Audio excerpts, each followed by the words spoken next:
Bonjour à toutes et à tous et bienvenue dans À Fleur de Flow. Aujourd'hui, je reçois une femme inspirante et pionnière dans son domaine. Productrice de musique du monde, elle a su bâtir une carrière exceptionnelle en France, dans un univers encore très masculin. D'origine algérienne et allemande, elle porte en elle un mélange culturel riche qui nourrit ses projets artistiques. Son parcours est jalonné de voyages et d'expériences à l'international. Je vous laisse tout de suite la découvrir. On n'est pas bien là? Ourida, bienvenue à Fleur de Flow. Comment tu vas? Merci. Tu vois, j'aime bien arranger les câbles. Ouais. Alors des c'est formations une professionnelles. interview, mais alors qui était prévue, mais le lieu qu'on avait prévu n'était plus dispo, donc on a dû improviser. Ouais. Donc on se retrouve au restaurant. Donc merci en tout cas Merci à toi. de me recevoir. Ourida, je t'ai rencontré encore cet été par hasard lors d'une jam session de musique. De fou, improvisé dans la nature presque. Ouais, c'était génial. Ouais. Et en discutant avec toi, donc je dis un peu ce que tu fais, tu es productrice pour les musiques du monde sur Paris, voilà, depuis 19 ans. Bientôt, ouais. Bientôt. C'est très rare dans ce milieu d'avoir affaire à une femme. Il n'y en a Donc, pas beaucoup, on n'est pas nombreuses. Ouais. Voilà, donc c'est pour ça que ça me tenait à cœur de t'interviewer. Oui, je me demandais pourquoi tu t'intéressais à moi. Bon, déjà, j'ai bien aimé le personnage. Ouais. Voilà, parce que j'ai beaucoup parlé avec toi en Corse, très humaine, très créative, avec un parcours complètement atypique. Tu as fait plusieurs pays, tu as vécu plein de choses incroyables. Tu as été précurseuse sur certaines choses, notamment un site internet par rapport à l'Algérie. L'actualité culturelle. Ouais. Voilà. Donc je vais te laisser me raconter un petit peu ton parcours. C'est compliqué, il est long. T'es et né en Algérie. tortueux. En résumé, ce qui t'a le plus marqué. Je suis né à Alger il y a 61 ans. Oui. Donc, 61 ans, il y a un mois.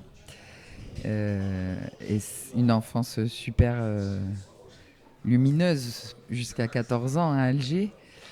Et donc le parcours normal et surtout un pays qui venait d'avoir son indépendance, puisque je suis né en 64. Donc c'était tout frais. L'indépendance c'était en 62 et on le sentait. Et donc voilà, je pense que ces années, elles étaient quand même assez formidables parce qu'on sentait qu'il y avait un gros effort. On sentait que le pays, voilà, il venait d'avoir sa liberté. Et moi, je m'en souviens vraiment. Et à 14 ans, en fait, je suis parti vivre à Moscou parce que mon père qui était diplomate, donc forcément, on a suivi. Et ça a été une expérience aussi assez extraordinaire. Même si j'avais pas envie d'aller vivre à Moscou, je voulais rester à Alger à la base. Oui, parce que tu as vécu à Moscou dans les années vraiment... les pires années, je pense, du rideau de fer. C'est ça. C'était 79 à 82. Après, en 82, il y a une petite période où je me suis retrouvé à l'école à Alger. Mais sinon, ouais, c'était vraiment... Voilà, il y avait le goulag. Et en même temps, moi, c'était une découverte quand même. Je pense que c'est là-bas que je me suis vraiment ouverte à l'art, par exemple. Et c'est là-bas que j'ai lu tous les classiques en français. Parce que les Russes, ils avaient peut-être rien. Ils voulaient tous t'acheter ton jean, mais ils lisaient tous. Et tu pouvais trouver des livres partout. Et c'est vrai que nous, on avait de la chance. On pouvait aller au Bolchoï. C'était très cher pour les Russes. Mais on avait ça, quoi. Donc tu découvres la danse, tu découvres l'opéra, tu découvres... voilà. Et puis j'ai découvert cette ville qui est quand même...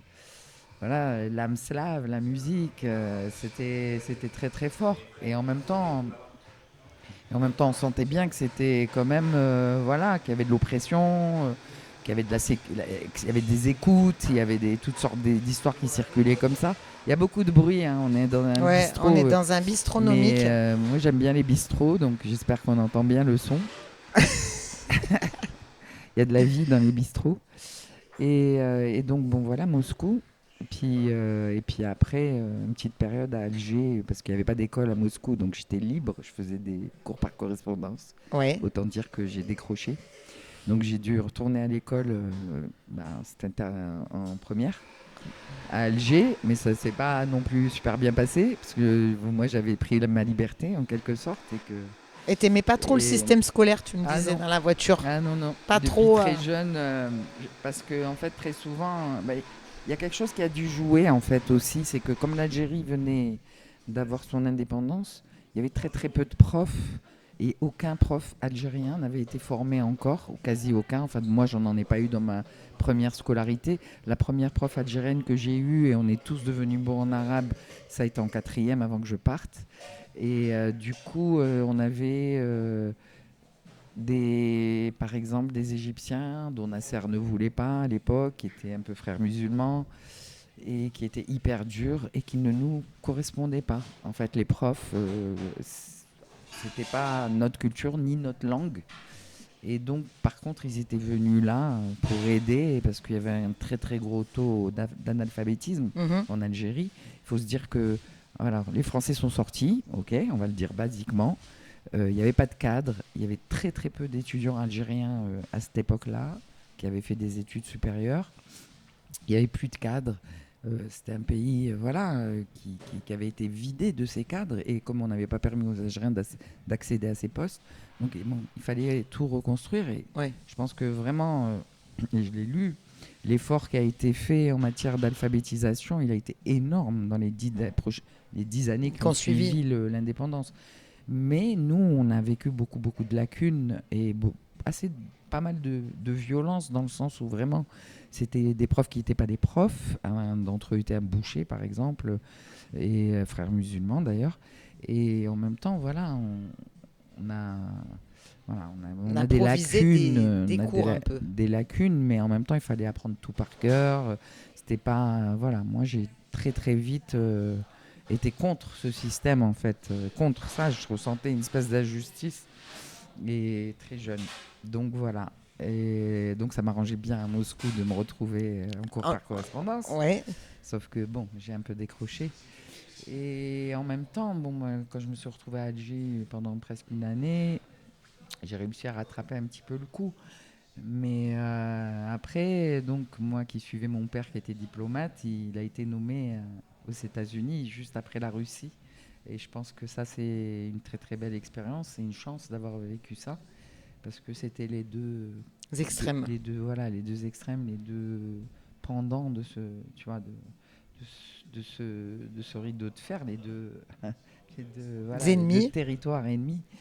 Et moi, ça a été extrêmement formateur dans ma vision et dans mon expérience, en fait, d'avoir connu les deux et d'avoir expérimenté les deux, parce qu'on ne peut pas dire. J'ai passé 2 ans et quelques à Moscou et 5 ans aux États-Unis, mais ça a été vraiment une expérience assez extraordinaire. Donc moi je me suis retrouvée en fait à faire des études, je voulais être comme Cousteau à la base, je voulais faire biologie marine et puis j'ai été découragée. Donc quand je suis arrivée aux États-Unis en fait pour retracer, j'ai refusé de passer le bac, je voulais pas, j'étais contre. Et j'ai passé 2 mois à l'école française de Washington et j'ai été direct à l'école américaine publique avec des portiques, des flics. Enfin, c'est un univers que je connaissais absolument pas. Mais j'ai graduated, comme ils disent. J'ai eu donc mon diplôme de fin d'année là. Et grâce à ça, j'ai pu aller à la fac. Mais Et tu as été bien j'ai... intégré à l'époque quand tu as été dans cette école-là? Non, pas vraiment. En fait, ça a été... je me suis pas fait d'amis. C'était une époque où il y avait un problème avec la Libye, avec les États-Unis. Et moi, j'étais assez choquée par l'attitude et les discours des profs, en fait, qui étaient là, oui. Quand les élèves leur disaient, mais on peut les écraser, pourquoi on les écrase pas, les Libyens. Enfin, c'était tout.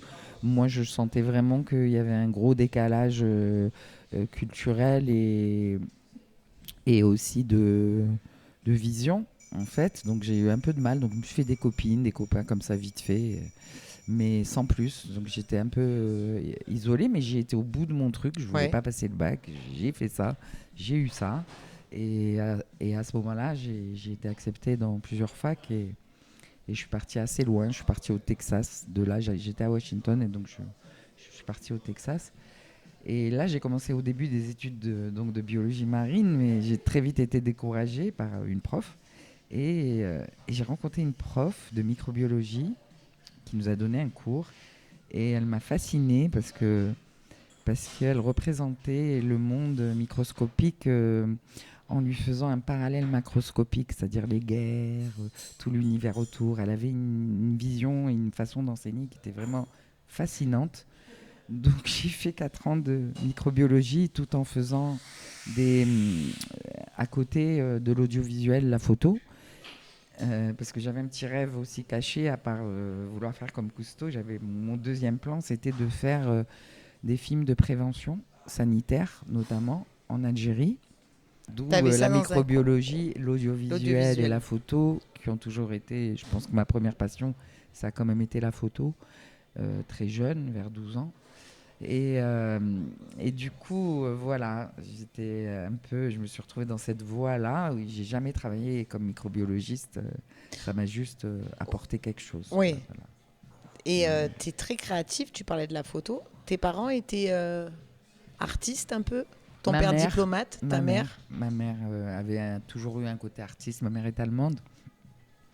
Et c'est vrai qu'en Allemagne, d'ailleurs, il y a toute cette culture de la musique, que les enfants étudient la musique.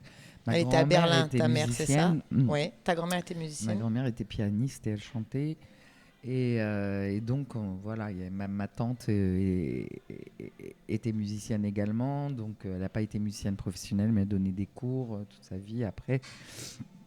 Donc, il y a peut-être ce côté-là, mais je n'ai jamais fait de musique de ma vie. En fait, j'avais pas trop les moyens d'en faire en Algérie. Tu as voyagé pas mal. Et là, tu as fait un film, tu me disais, dans la voiture, là, avec une. Alors, si le film, il faut se dire d'abord que donc, des États-Unis, je suis retourné en Algérie. Et je suis arrivé en Algérie en 88 et là on a eu des grosses émeutes et l'Algérie a commencé à plonger après quand même 3 ans où il y a eu tout à coup liberté de la presse et un grand souffle comme ça. Après des émeutes assez sanglantes le 5 octobre 88, donc j'étais là. Et après on a plongé quand même dans ce qu'on appelle la décennie noire et ça je l'ai vécu en Algérie. Donc cet Période. épisode, ce chapitre-là, il est quand même majeur. J'étais quand même dans un milieu justement de gens qui faisaient des films, de journalistes, puisque je me suis mariée à quelqu'un qui est devenu journaliste à ce moment-là Et qui était et qui spécialisée était dans le. spécialisé dans le terrorisme. Et donc aller écouter les prêches des chefs historiques du Front islamique du Salut tous les vendredis, où on avait les photos à la maison. Enfin bref, c'était une période très très compliquée. Et en même temps, qu'on a vécu nous en étant dedans, peut-être, je sais pas comment dire, c'était quelque chose qu'on a vécu qui devenait normal, qui s'était normalisé. Au début ça tirait, on était inquiet, puis après on a pris l'habitude, après il y avait des bombes, on était inquiet, et puis on s'habituait. Et donc C'est voilà, la quand on est résilience, quelque quoi. part, on s'habitue. Et j'ai eu donc ma fille en 94, hein, qui était quand même en décembre 94, c'est le fameux détournement de l'avion d'Air France, elle était née 15 jours avant. Et cette période a été quand même bien bien chaude, quoi, de 94, 95, 96. Donc, nous, on avait monté une société de production film avec des amis en 95, 80, pardon, non 93. 93 avant que ma fille naisse et on n'a pas pu vraiment travailler à ce moment-là. On a fait quelques films pour Arte, des sujets un petit peu, mais vraiment très légers. Puis après, on a dû arrêter parce que plus personne ne pouvait bosser à cette période-là. On ne pouvait pas filmer, on ne pouvait pas tourner, on ne pouvait rien faire. Donc, si tu veux, moi, quand j'ai quitté l'Algérie finalement en 97 Mhm. et que je suis arrivé ici, ma mère habitait à Paris. Et donc, je n'arrivais pas en terrain inconnu. Mais c'était vraiment, je savais pas quoi faire en fait. Travailler, c'est là que j'ai ressenti en fait en arrivant là, c'est là que j'ai ressenti le décalage que j'avais en vivant là-bas. Et en fait, c'était assez bizarre comme situation parce que toi, t'arrives, t'as vécu des choses hyper quand même dures et des choses qui t'amènent aussi à l'essentiel.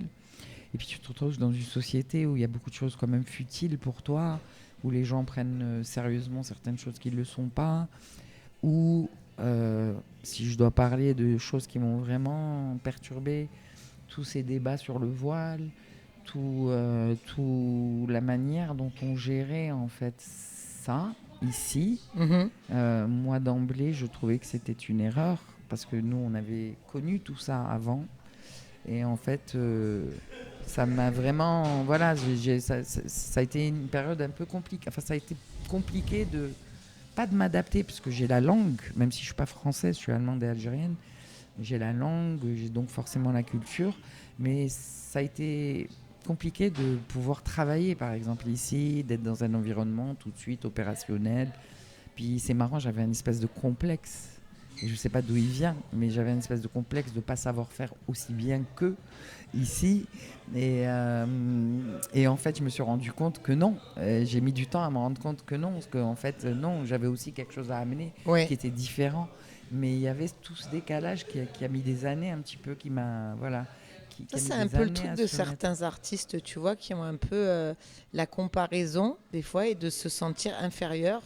Et ça les empêche, des fois, d'avancer, tu vois, dans ce qu'ils vont créer ou dans ce qu'ils vont monter. Oui, mais moi, je me demande d'où ça vient. Est-ce que c'est pas le complexe du colonisé, cette histoire? Parce que, d'ailleurs, c'était très drôle, parce que quand j'ai monté ma boîte, puisqu'on en arrive à ma boîte, donc en 97, quand je suis arrivée, donc comme je pouvais pas trouver de boulot, j'ai essayé, hein, j'en trouvais pas. Et mon frère et un collègue à lui, qui est webmaster, ont eu l'idée de... Parce que ça leur tenait à cœur de monter le premier site internet au monde, hein, sur Oui. l'actualité culturelle algérienne, ici à Paris.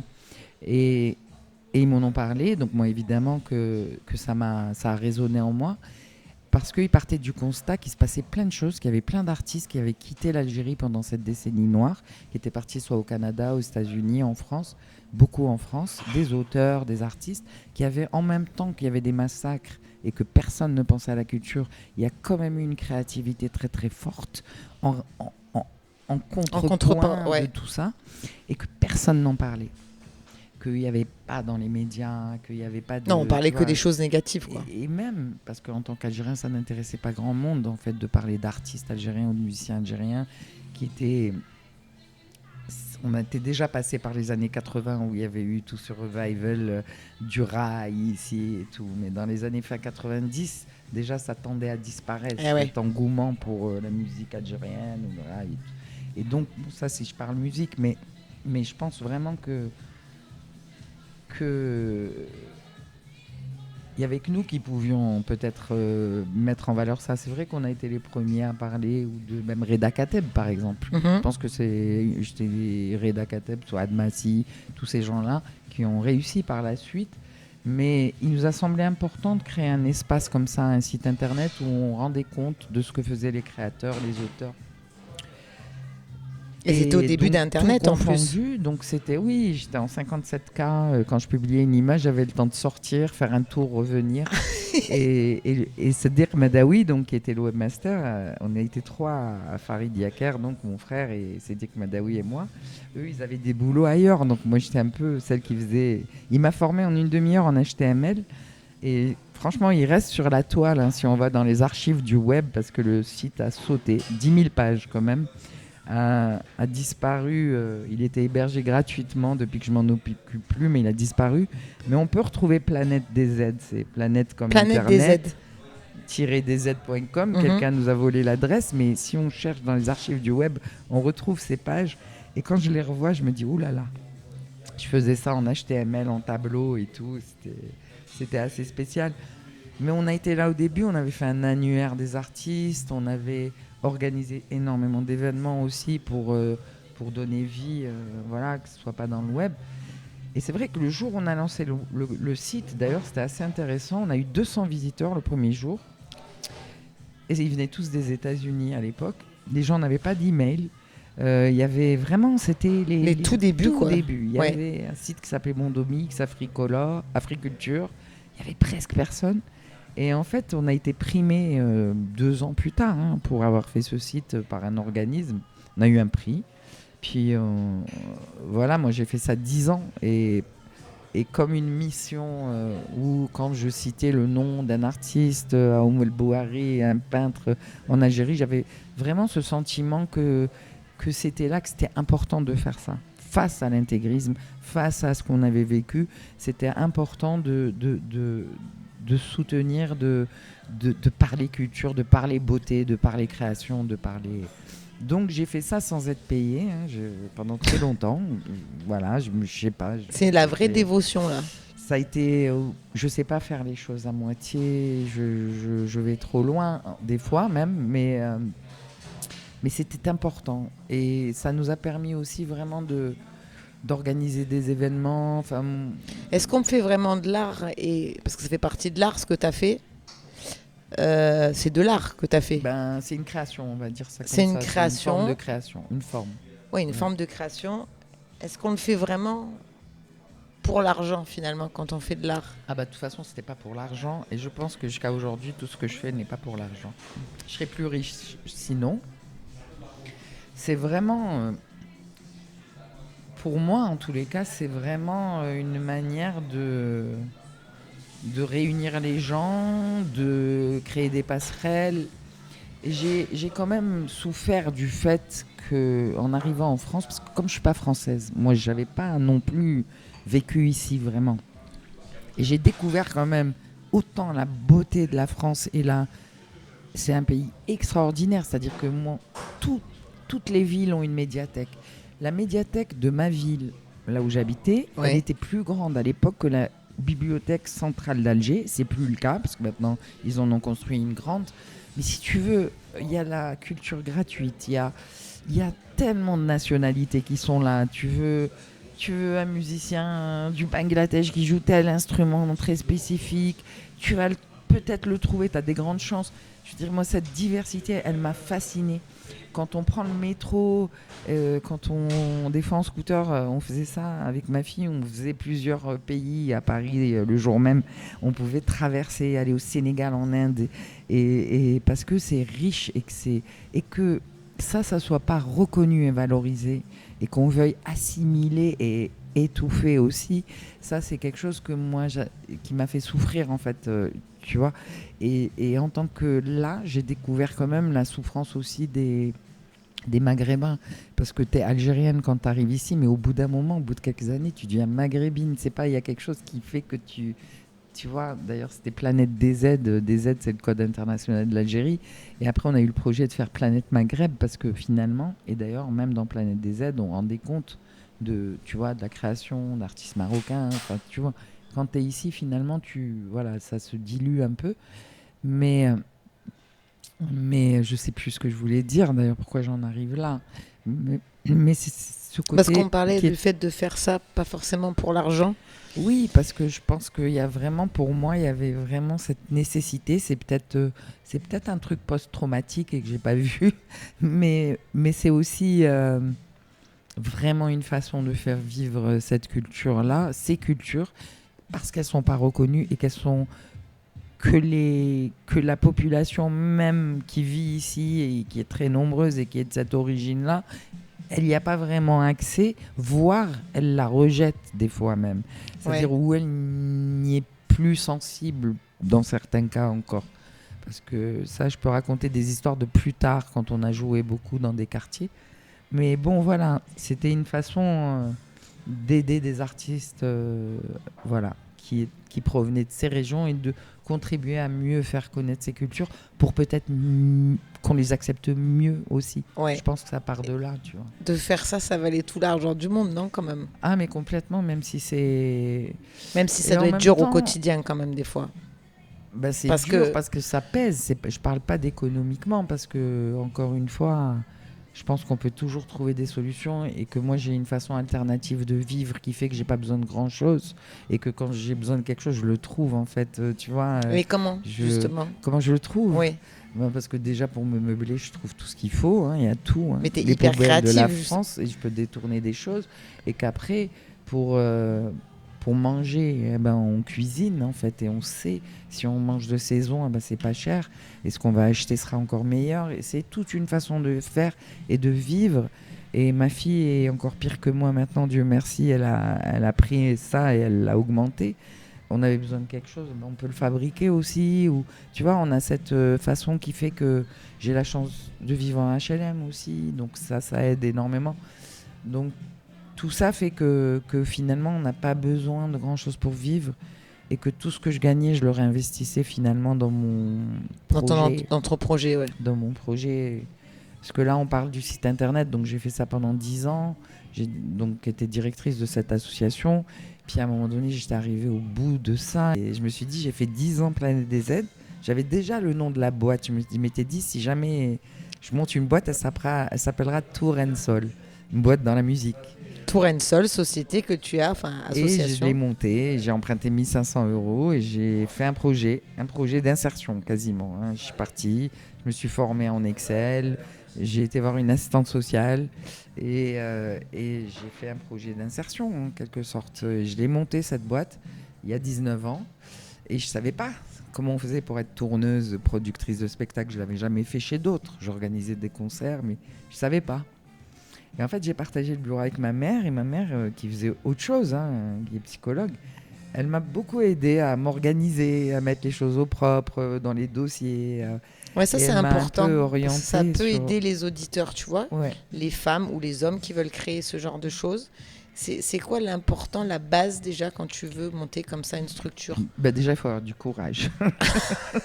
Ça, c'est une qualité. Franchement, même 10 ans plus tard, je me disais, mais si c'était à refaire, je ne le referais pas. Parce que c'est quand même beaucoup de travail invisible. C'est-à-dire que je partais avec des groupes inconnus au bataillon, algériens.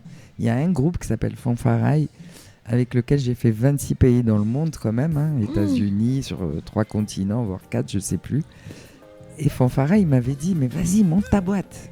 Samir Inal, le fondateur de Fanfaraille, vas-y, monte ta boîte. Nous, on a quelques dates, on te les amènera et tout. Il m'a poussé. Et donc, bon, j'avais ça. Mais sinon, j'ai démarré avec des groupes, personne ne les connaissait, en fait. Et tu démarches des programmateurs, tu envoies. J'avais fait des super catalogues. J'ai envoyé, je sais plus, 300 catalogues. Aucune réponse, rien. Donc, tu vois, tu démarres. Je sais que la première année... Il y a une petite succession d'échecs, de toute façon. C'est dur. La première année, je pouvais me payer 300 € par mois.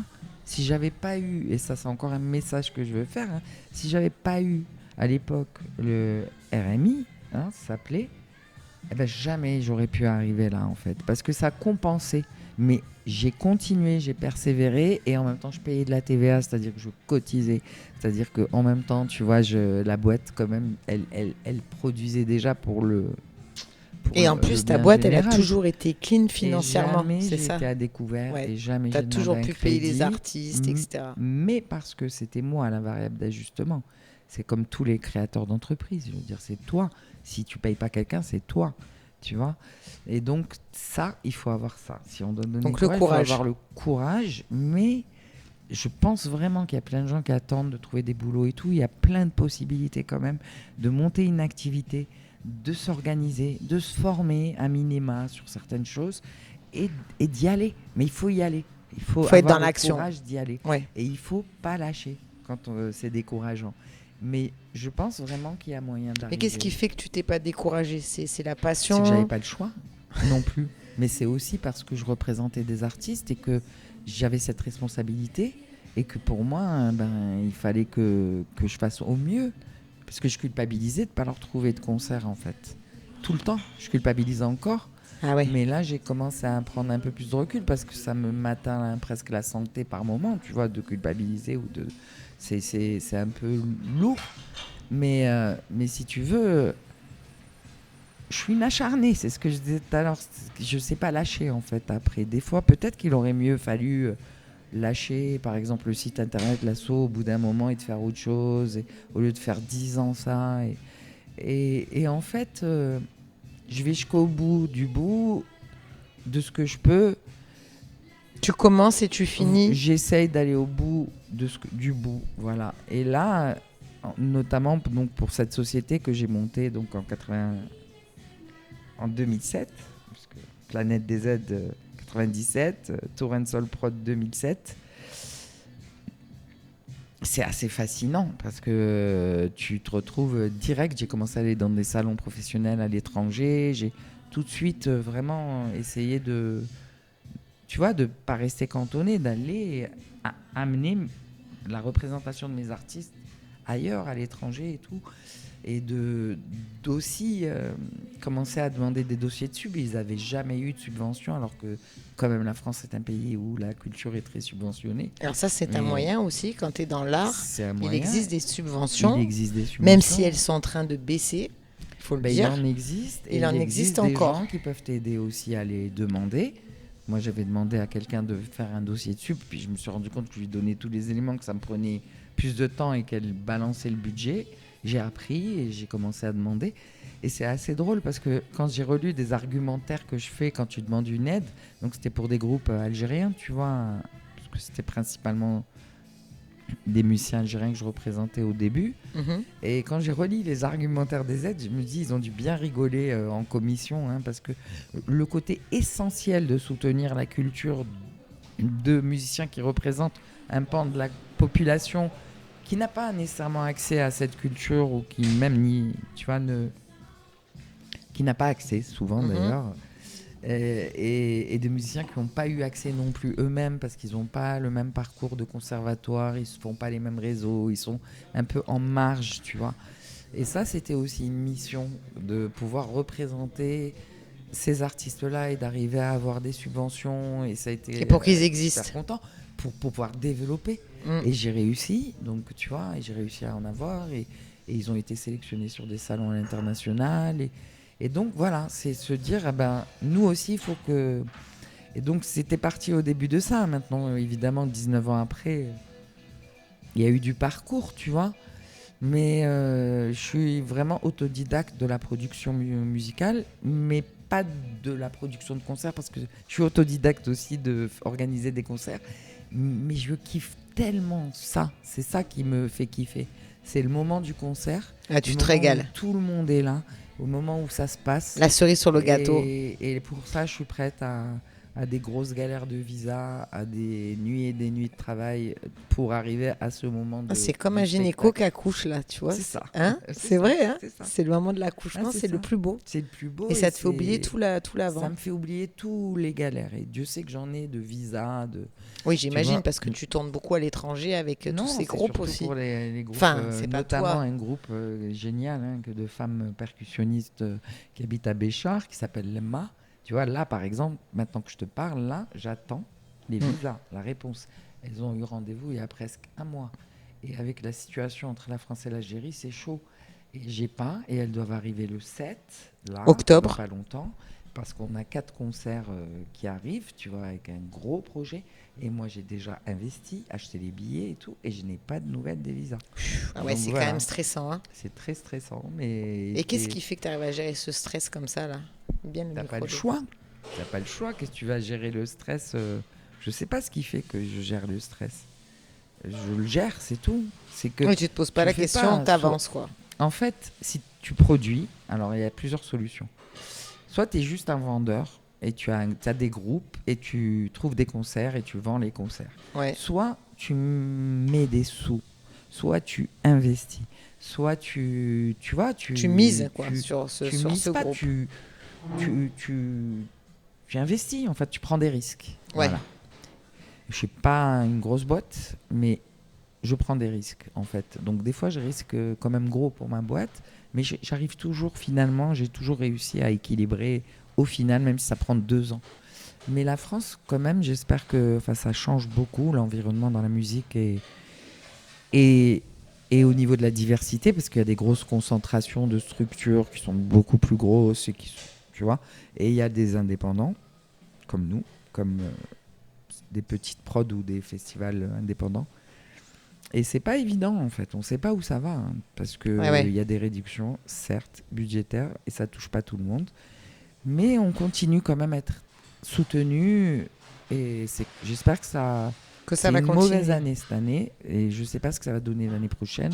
Il y a beaucoup de musiciens qui partent à la casse un peu, qui perdront leur intermittence. Mais je sais pas où ça va, mais j'y vais jusqu'au bout. C'est tout ce que je peux dire, tu vois. Mais c'est un choix que j'ai fait. J'aurais pu me payer mieux, peut-être.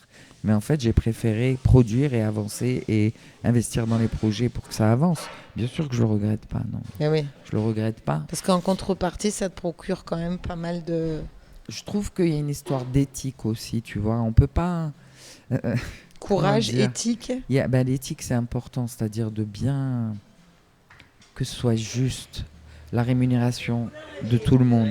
Je peux pas, moi, vendre un concert à telle somme et payer une misère les artistes et prendre beaucoup. Je peux pas, il faut que ça soit juste, en fait. Et donc, dans ce cas-là, évidemment que tu t'enrichis pas. Tu vois ce que je veux dire? Mais c'est juste. Mais toi, tu peux Donc, te regarder dans une l'essentiel, glace, quoi. j'espère. Mais l'idée, c'est ça. Quand on est une femme, c'est compliqué de monter une... Enfin, il me semble que c'est compliqué de monter une entreprise, que tu vois, peut-être pas pour tout le monde, hein. Il y a des jeunes femmes, évidemment, qui montent des entreprises et tout. Mais ce que je vais dire, c'est pas valable que pour les femmes, d'ailleurs. C'est valable aussi pour les hommes. Il y a des gens qui sont un peu dans des situations où ils trouvent pas de boulot et tout. Je pense vraiment qu'il faut arrêter de penser qu'on va trouver un emploi, qu'on va être sous emploi. Il faut pas avoir peur. Moi, c'est ce que je pense. D'entreprendre et de générer. Même si tu commences, je vois un gars, à chaque fois que je vais au marché, là, parce que je l'ai vu il y a des années, il a commencé avec une petite table comme ça, toute petite, il vendait un peu de persil. Aujourd'hui, il a 10 mètres, il vend plein de choses, il a des gars, et chaque fois, il ne sait pas lui, mais je m'arrête et je le regarde. Et tu Et je l'observes. regarde, je l'observe et je suis heureuse pour lui. Le fromager, pareil, c'est un jeune. Donc quand je vais au marché, je les observe parce que je vois comment ils ont développé leur truc. Avec sérieux, ils font ça. Quand il vend, il est sérieux. Ils vendent ces trucs d'herbe et tout. Et il y est arrivé en étant sérieux. Et en fait, voilà, il faut du courage, il faut être sérieux, il ne faut pas attendre, il ne faut pas...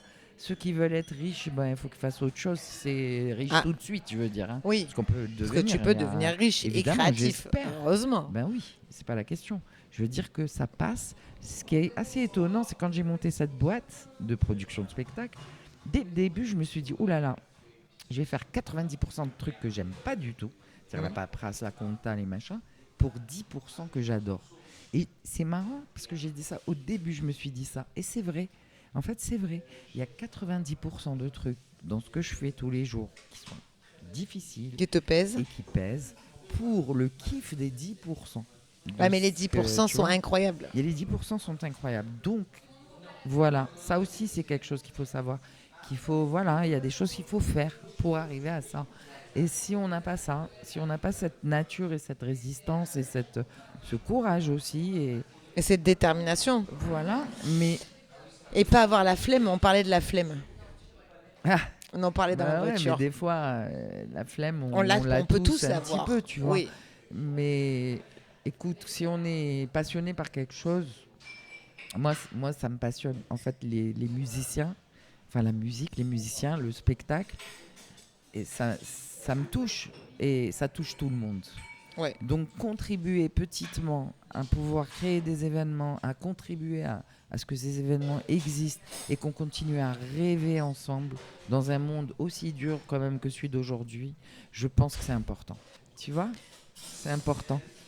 Oui, ben c'est une grosse contribution à la société finalement. Elle est petite, mais toutes les petites sont importantes. Exactement. Quand on veut contribuer à la beauté, tu vois, pour moi c'est quand même quelque chose d'essentiel. Aussi contribuer à ce que des cultures justement qui sont peut-être voilà, que certaines cultures soient, que la diversité si tu veux soit encore là, Possible. que l'émergence soit possible aussi, parce qu'on travaille avec des groupes, on développe en fait, tu vois, on essaie de développer, on investit, et donc ça c'est important. Et il y a de moins en moins de petites structures en fait, c'est les gros qui absorbent. ouais, c'est ça. Ouais. Donc nous on est voilà, C'est plus on dur ce que tu veux dire pour les petites structures à l'heure actuelle ben, d'exister par rapport à avant quand même. c'est plus dur et on ne sait pas où on va. Et en même temps, je me demande, c'est histoire de niche, tu vois. Si notre niche, elle va pas survivre. Et tu vois, on va créer un collectif de femmes productrices, là, bientôt, de se mettre ensemble. Parce qu'il n'y a pas C'est beaucoup de important. femmes hein, dans ce milieu, il Il y a faut le très dire peu quand de même. Hein. femmes, Ouais. très peu de J'étais femmes. contente de te rencontrer parce que c'est vrai que c'est pas... On n'est pas nombreuses. Non. On saura, là, franchement, c'est pour ça qu'on veut le faire. Et puis aussi parce que on a envie de partager des choses, tu vois. Est-ce que là c'est monté déjà ce... Ça y est, on est en train d'avancer, on cherche le nom, mais on a déjà... Vous êtes déjà combien et de femmes on va là mutualiser. On est 5. 5 femmes. On est 6. Et si jamais il y en déjà a une depuis qui écoute avant-hier. là, est-ce que c'est possible d'intégrer? Si par exemple il y en a une qui Ben écoute là, le podcast... On veut le monter. On va le monter, Ouais. on va le lancer, on va communiquer dessus. Et après, toutes celles qui voudront intégrer, si elles sont productrices de spectacles, détentrices de la licence d'entrepreneurs de spectacle, elles peuvent nous contacter. Enfin voilà, on se rencontre, Ouais. on est à l'écoute évidemment, bien sûr. Ouais, c'est bien de le Le savoir but c'est aussi ça. d'élargir, mais c'est important. C'est pas une démarche féministe en vérité. c'est une démarche, comment dire, on se retrouve déjà, on est 3 productrices dans le même bureau, donc déjà on partage beaucoup de choses, on mutualise certaines choses et on s'est dit, enfin moi c'est une idée que j'avais il y a longtemps et que j'ai relancée en juillet dernier là, en parlant aux autres productrices et à une autre que j'avais vue et que j'aimais bien mais que je connaissais pas bien. Et voilà, on peut mutualiser des postes, on peut faire des choses ensemble. On a une sensibilité particulière peut-être, nous aussi, et c'est bien de se mettre ensemble. Et puis tu sais, on parle beaucoup de parité sur scène, dans les équipes techniques, dans les équipes artistiques, mais on parle jamais de parité pour ce qui concerne les productrices, on va dire. Ouais, ça c'est clair. Moi, j'ai cherché et je trouve pas. On parle évidemment de Déjà qu'ils n'arrivent dirigeants. pas à faire la parité sur scène, alors. C'est ça. Alors techniquement c'est pire pour les techniciens, mais si tu veux voilà. Donc nous des fois on nous retoque parce qu'on a un groupe, c'est que des hommes et on produit. Et il m'arrive dans les dossiers de mettre productrice égale femme dans le champ libre, tu vois, pour pas que. Ok, c'est des hommes, mais moi je suis une femme en fait. Ah oui. Et avec mon parcours et avec voilà, c'est important aussi qu'on existe, nous aussi, en tant que femmes productrices. Sans être forcément féministe, etc. Ouais, mais qu'on soit au moins reconnu, parce qu'on reconnu. est quand même dans un milieu d'hommes. Donc pourquoi on parle d'artistes sur scène, techniciens, tu vois, équipe artistique, tu vois, les quotas sont là, mais nous aussi on a envie de savoir combien on est de productrices versus combien d'hommes, tu vois, on est combien en proportion. Ouais. On le bah sait là, pas. à mon avis, on n'est pas beaucoup. Hein. Tout ça pour dire que là, j'ai un tournant assez particulier. Là, on est en 2025.